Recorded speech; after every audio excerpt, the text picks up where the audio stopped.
maybe because I was younger. I got a great chance to work with the Johnny Cage on that, Lyndon Ashby on the TV series Teen Wolf that I was on for 3 seasons. So it was awesome working with him. And I just think that if you put it in the right hands, the right director, the right writing team, you're going to have a really good chance of translating the whole theme, which is very adult, very, gore, very, realistic to the big screen. And Tom, you said you saw that original movie back in 1995, and it was a smash hit in terms of its martial arts scene, in terms of its fight scenes, its Mm-hmm. choreography as well, and the cast sort of blended well together.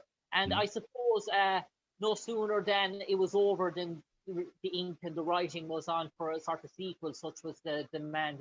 In terms of Mortal Kombat back in the early 90s, that sort of movie alone, does it really stand up as probably one of the uh, good, probably one up there, one of the best martial arts movies of the 90s?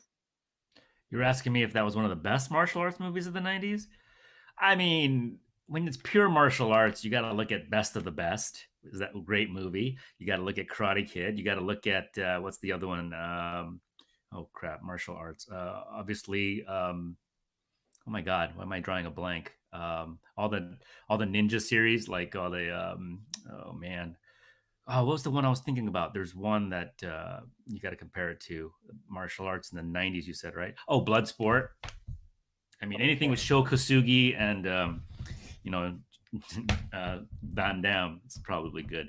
But yeah, I mean, when you add the elements, like everybody, I think what sold it was when you see Scorpion's harpoon going across the screen in 3D effect. I mean, it's going to be cool, and of course, the soundtrack was amazing. So they did something right with that. And I suppose, Tom, you're a renowned voice artist, and you've voiced many roles in sort of computer games. And when did the opportunity come about? Was this the first time you got involved in Mortal Kombat voicing Liu Kang? And in terms of how did that opportunity come about for you? Yeah, I mean, it was back in the day. I just auditioned for it. I guess they really liked my voice, and I was, I'm lucky to have done 3 of the games, which I'm very, fortunate for. And this is a good time to introduce my Liu Kang pup Yeah, from Mortal Kombat X. There you go, he, autographed. he looks like. He looks like me, right? Yeah, exactly. So anyway, yeah, and then so it was a great opportunity for me to do those 3 games in the series.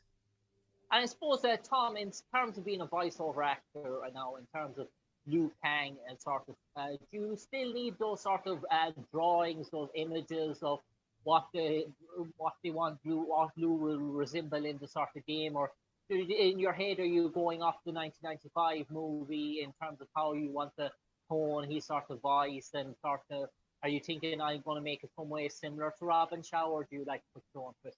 It depends on whose hands it's in. If you put it into somebody like Taika Waikiki or whatever that is, the Guardians of Galaxy director, you're gonna have something more nostalgic, more comedic. So you want to take the elements of the original series movies and sort of create an homage to that, kind of like Cobra Kai did with Karate Kid, right? Like they filmed it in that cheesy '80s style, and the acting was kind of stilted like that. So if you take those elements, but I don't know, you might want to do the new ones because they're so successful and they're incredibly detailed, incredibly gory, um, and the storyline. There's so many different storylines now. So, you know, Yeah, I suppose, Tom, I suppose Luke Kang is the sort of fabled sort of hero of Mortal Kombat. So many times he's the sort of chosen one. He's the sort of the story centers or revolves him, whether he has a bad turn or a good turn, or brought to the bad side or brought back to the sort of good side as well. So, in terms of voicing a character that is so central to the franchise of Mortal Kombat, because in fairness, without Liu Kang, there is there is no Mortal Kombat as sort of such in terms of his importance to the role. Oh, an honor is that to have that on your resume.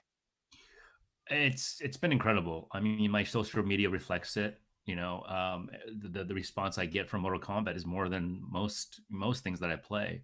I think I've played some decent stuff, and For me personally, it's a huge privilege because when I watched Mortal Kombat, that was the few times they had an Asian in the lead role, and it's not like some wussy Asian guy nerd like what's happening, hot stuff, that kind of guy. It's an archetypical male role, and it was an Asian lead. So for me personally, it's an amazing opportunity, and I would love to do it again. And yeah, it's great.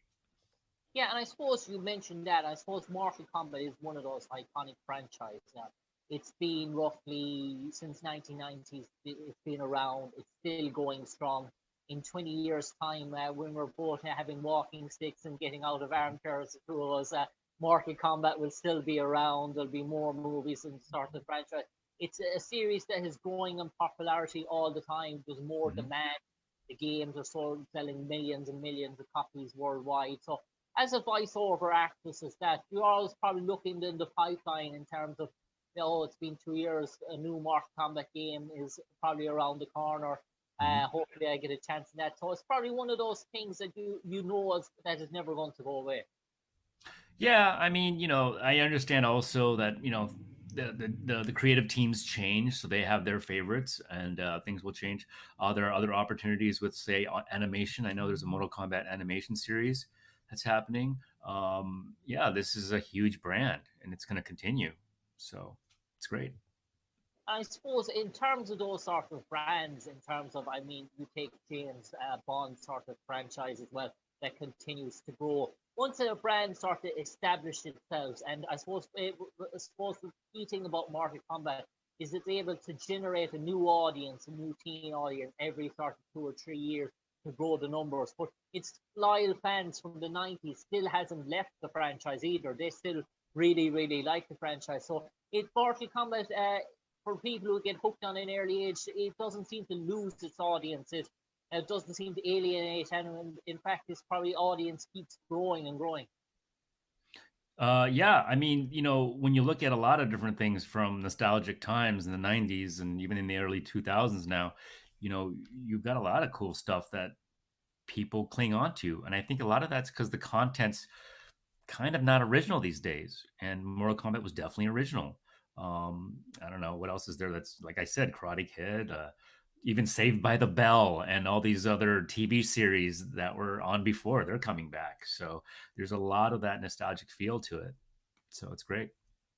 And I suppose, Tom, in terms of pricing Liu Kang Mortal Kombat game, in terms of the animated sort of cutscenes, do you like to see those sort of back afterwards in terms of what they look like in terms of the video game?